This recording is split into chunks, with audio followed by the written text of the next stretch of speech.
I don't think this is our finest hour. Well, that was a rough night aboard the night train last night. I would recommend if you do this to book the sleeping shelf. Make sure, like, don't come on it if you don't get it. Yeah. Just don't. Otherwise, do the motorway slog because that was rough. It was. That was really rough. Lights were on all night. People were noisy, and it was absolutely jam-packed with people. Kids, drunks, everything. Everything you can possibly imagine in a tiny little cramped space. I think we managed to get maybe an hour. On and off, yeah, scrappy sleep. But hey, we're here now. Go grab the bike from the front and set off on our way back home. It's a nice day this morning. It is. It's quite warm, and I'm glad that's over. Yeah. I'm not sure how we get the bike off now. I'm hoping that they separate these two cabins now, but we'll see.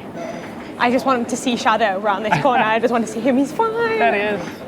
Woohoo. So we're not sure where they get the bikes off because everybody else seems to have walked underneath the train tracks. Yeah, I think they've disconnected the carriages, and I think they're going to move the car and bike carriage elsewhere where they have the ramps. But where? We don't quite know yet.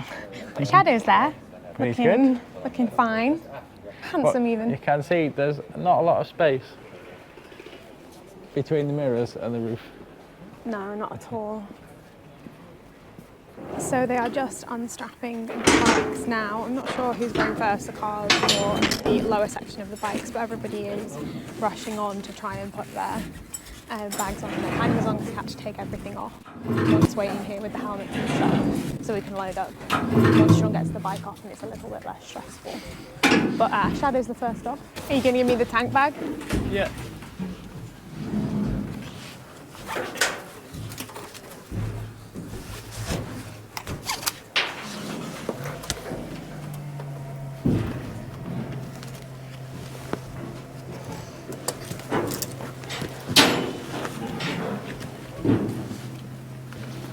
Thanks. Hopefully that will make it a little bit easier.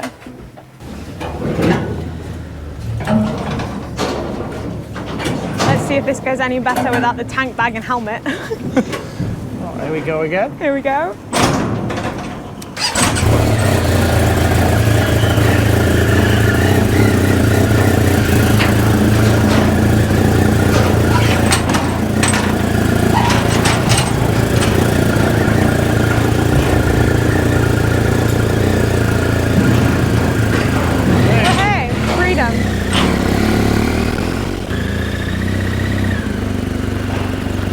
Better that time? Yeah. No helmet. Smack the head. We're getting packed up now? Yep, getting packed up. We should be home in a couple of hours, but yeah. Not so bad all in all. Not so bad getting off. Getting on was worth it. Sat nav set to go home. Take us home. Sorry, yep. Bye train. I didn't enjoy you. Bye train. We won't be seeing you again. It wasn't too bad. Nah, speak for myself. Yeah.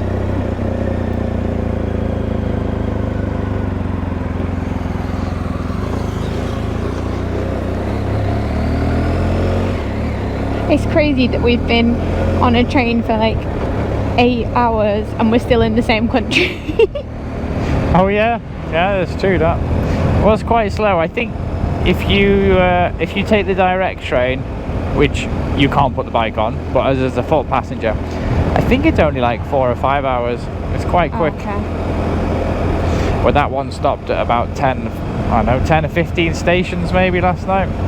Yeah. And I just could not rest when they like were stopped at a station for 45 to an hour, like in Salzburg and Innsbruck. I just couldn't rest. Yeah, you feel like someone's going to swipe your bag or something while you're sleeping and then they're gone then, aren't they? Yeah. I think some people I know have had stuff stolen off them. Or was it the Italian one? I can't remember. Yeah, I think it was one that went down to Italy, but still, it makes you extra cautious. Yeah, it sure does, doesn't it? But we got another fortunate, lovely weather day.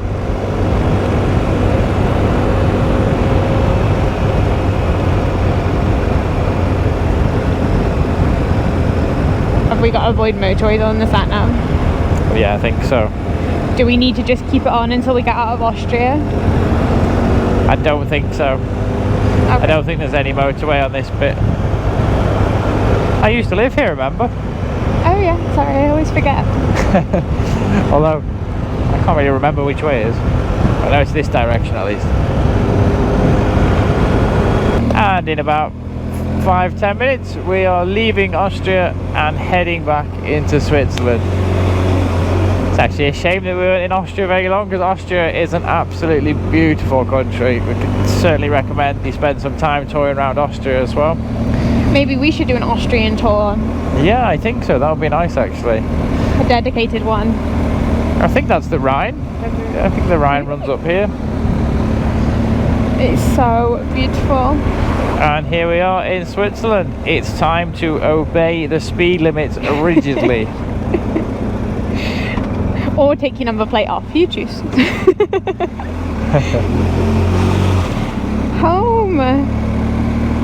Grüezi miteinander. Grüezi miteinander, wir sind wieder nach Hause.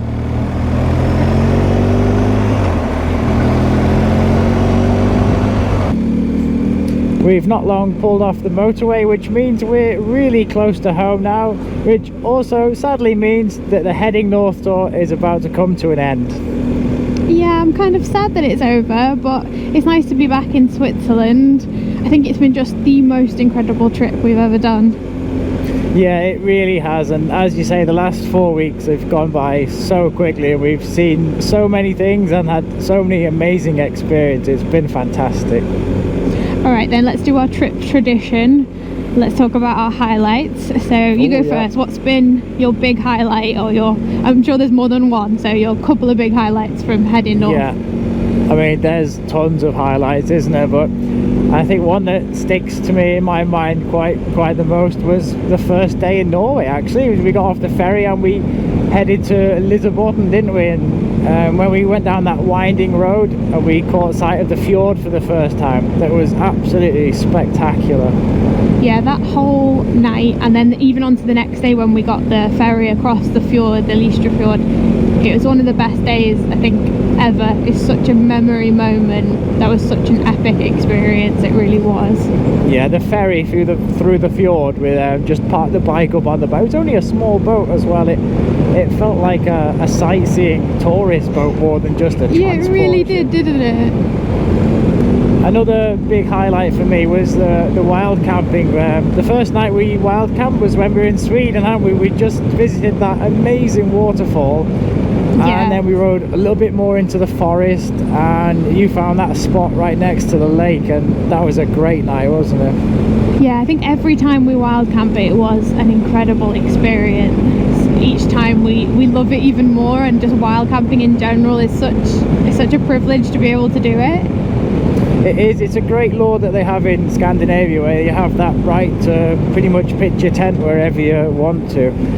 And yeah, to be away from civilization just for that night and make a fire and cook dinner next to the fire, it was a really and special, we can't talk about night. highlights without including the Nordkapp, can we? Of course not. That was the main destination of this trip, was always to get to the Nordkapp, and although it is just a destination, the journey to get there was spectacular. The ride we did the night before we went to the Nordkapp, I think we were out till about 10 o'clock. I think it was getting quite late. Yeah. It was really magical, wasn't it? But next to the ocean there, and just as the sun was setting. It was spectacular. The sky, everything about that night. And even the ride the next day. I think that's the best thing about the Nordkapp, is the fact that you get to ride it twice. Yeah, the ride back from the Nordkapp, that was good as well, wasn't it? And then I think we stayed in Norway that night and then make our way to Finland the next day. I can't remember.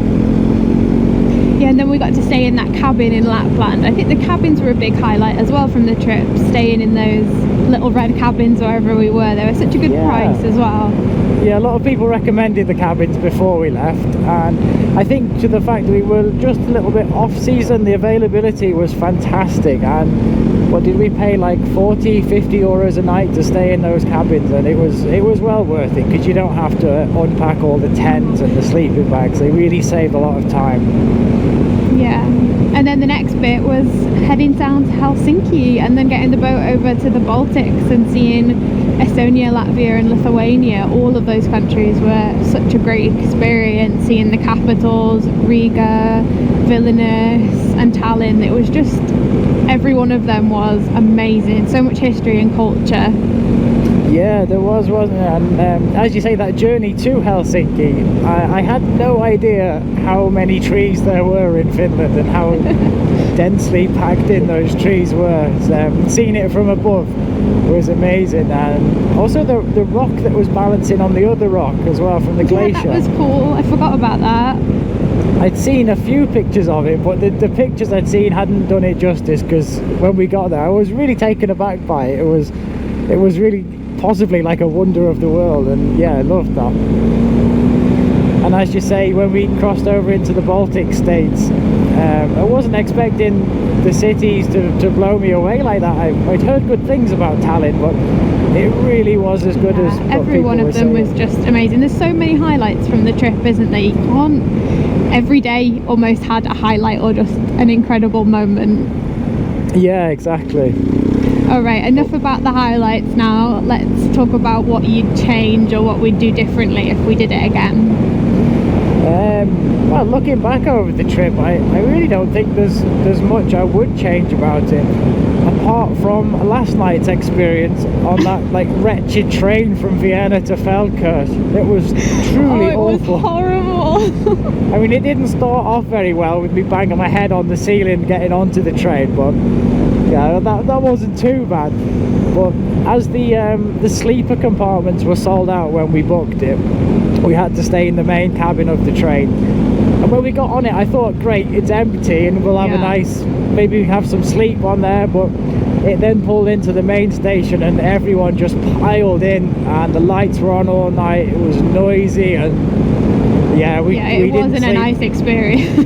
No, we didn't sleep at all last night, so that's not something I'd want to repeat. I think we'll just ride the distance next time. Yeah, I think I'd also spend more time in the Lofoten Islands and in Sweden. I think we hardly touched them and their beauty, so I definitely would spend more time in there if I could.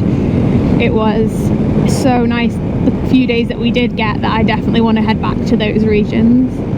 Yeah, I agree with you there. There's like lots of hiking that you can do there if you had the time, but I'm still happy that the pace that we did have, we did able to see a little bit of everything, so we know like the places that we would like to go back to in the future, which is really handy, isn't it? Absolutely. And the other thing that I would change is my camping pillow. It sucked.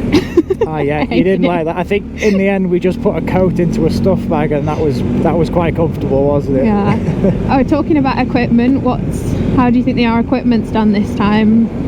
Yeah, I think still, if we're talking about like our cooking and camping equipment, the cooking stove that we've taken on the last few tours is really good. I've been so impressed with how reliable it is, how quick it is, the amount of heat that it puts out, and it's very fuel efficient as well. We were able to carry spare fuel with us as well this time, so yeah, that's something that I was really impressed with.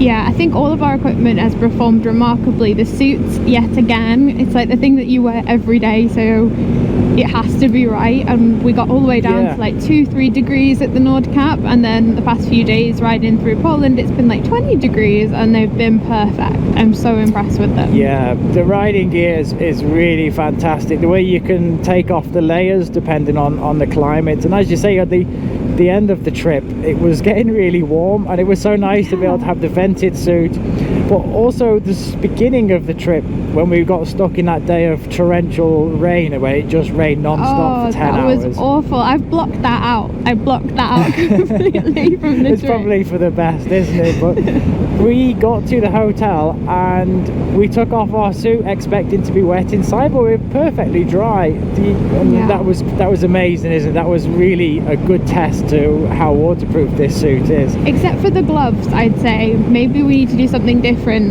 Yeah, I think I've pretty much come to the conclusion that no glove can be waterproof for 10 hours of constant rain. But I do know that Touratech do the outer glove, which is like a thin membrane that goes over the top, which is more for extreme weather. So that might be something that's worth throwing in the panniers, because I don't think they take up a lot of space either, and that might make sure that we keep our hands dry. The other thing that I've been exceptionally amazed with, and we haven't taken it on any other trip, is the tank bag. The tank bag on this trip, I'd say, was essential, wasn't it? Having the camera to hand like that. There was a few times when the reindeers just came out of nowhere, and we could quickly stop the bike, whip out the camera and get some really good shots. It was good for snacks as well, and little drinks of water here and there. But overall, I think from that first video we made with our equipment, I wouldn't change nearly anything. I'm really happy with the setup that we've got. It's been perfect. It has, hasn't it? Yeah, been really impressed with the equipment that we've had. Okay, so we've got a few questions from Instagram and the YouTube comments. I'm just gonna fire them at you. All right. And you can see what questions we've got. So the first one is, what tyres and sat-nav did you use? Tyres, we went for the Metzler Torrance Next 2s, I think they were called, and I've been quite impressed with them. We went with those because they're supposedly really hard wearing, and the Scandinavian countries are renowned for their long straight roads and really abrasive surfaces, because I think they get really harsh, well, they do get harsh winters, don't they? And they've been really good. I think we've just clicked over to 10,000 kilometers now. They've probably got another, I don't know, 1,000 or 2,000 kilometers left in them, but the middle of them is pretty flat and we've barely touched the outsides of them. So I reckon on a standard European road trip where you've got lots of curves and turns, when you use the outside of the tyre a lot more, I think you could probably even push them to maybe 15,000 kilometers. So hard wearing wise, they've been really good. They gripped really well in the rain, and they were pretty good off-road as well for those gravel tracks and those dirt tracks that we did ride. We got quite good traction there. The only time I think they weren't that good was when it was wet and muddy. It did slip around quite a lot, but I don't think you can expect good traction in wet mud with a 80/20 tyre anyway. So generally speaking, we're really impressed with them. Yeah, and the sat-nav is the Navigator V5 from BMW. We've had it for years, haven't we? Yeah, and that's right. I think it's been great. It has been. I think I must have bought it about 8 years ago. Okay. And yeah, I think it's really paid for itself over the years. It's never let me down, really. Yeah, a few it times doesn't do great in the cities, does it? No, sometimes it struggles to get reception when you start it up for the first time, but once it's got the satellites, it's pretty much reliable after that. All right, then let's do the next question. It says, how much time do you guys recommend for this tour? For the tour that we did, we did it in 4 weeks in total, which I think, 4 weeks would be a minimum to go and take in Finland and the Baltic states as well, and back through Poland and the Czech Republic. But I think if you were just heading from Central Europe up to the Nordkapp and back, if you came back through Norway, I think you could probably do it comfortably in 2 weeks, but 3 weeks would be a nicer time frame for that. You could take your time a little bit more. So yeah, I agree. Obviously we'd all like an unlimited amount of time to do the tours, but I think 2 weeks to get up to the Nordkapp and a week to get back would be okay, but 4 weeks would be ideal, if not more. But yeah, if you had more time, there is literally unlimited places you could you could ride in Norway, Finland, Sweden. It's just, you could spend like months and months just discovering the place. It's such a vast area, isn't it? Yeah. The next question, John, what do you use to book hotels? So we use most of the time we use hotels.com, but we found that in Norway and in Sweden and Finland that a lot of the little cabins are actually on booking.com, so we switched between the two. We don't really like Airbnbs, do we, Sean? No, we've had some difficulty with Airbnb in the past with cancellations or cleaning you have fee. to pay cleaning fee. And most of the time we book our hotels 30 minutes to an hour before we actually need them, so we just don't have the time to wait for confirmation on Airbnb. So I think Airbnb is still good if you're staying for a week somewhere, but for spontaneous bookings we stick with Booking and hotel.com. Yeah, and the app that we used to find places to wild camp was called Park for the Night and iOverlander. We switched between those two. Okay, next question is, what is one thing you couldn't travel without? Oh, that's a loaded question, I think. I couldn't travel without you, my love. Oh, I couldn't travel without my heated vest. Your heated vest? Oh, charming. I couldn't travel without you either, but I think they mean equipment-wise. I do agree with you I do agree with you on the heated vest. They are essential, I think. They've been so good, just to be able to turn on the heat whenever you need it. Yeah, I honestly couldn't recommend them more highly for you to have some heated garment when you're doing these tours. It just makes those colder, wetter days more bearable, and you're gonna have them if you do like a Norway tour. You're gonna have days that are rainy, so definitely a heated vest. Yeah, it doesn't take up much space either, do they? No.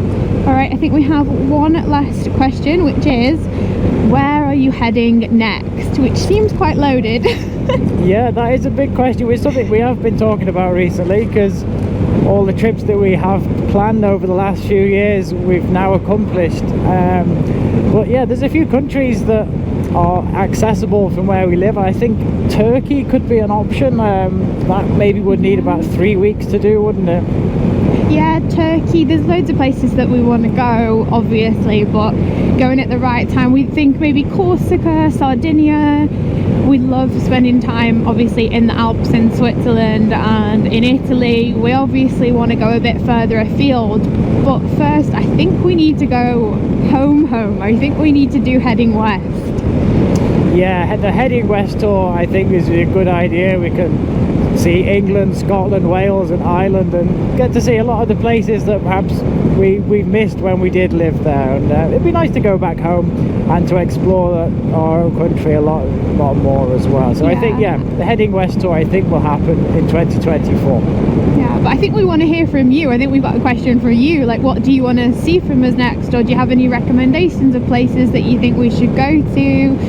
Anything you want to see from us? I know that we maybe would also do like a Croatia ACT, or a bit of off-roading through Croatia, Slovenia down to Macedonia and into Albania. That's definitely on the cards, but let us know in the comments what you would like to see us do next.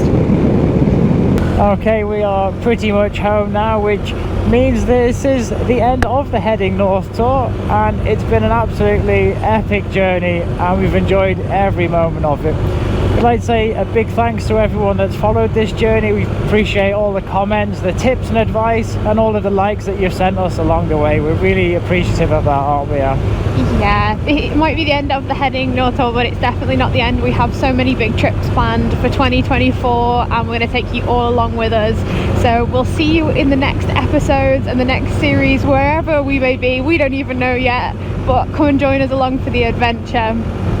Yeah, it's time to give Shadow a much well-deserved break, so I'm just going to put him away for a few weeks over winter, but we'll be getting him back out of the garage soon. I'll be doing many more kilometers into 2024.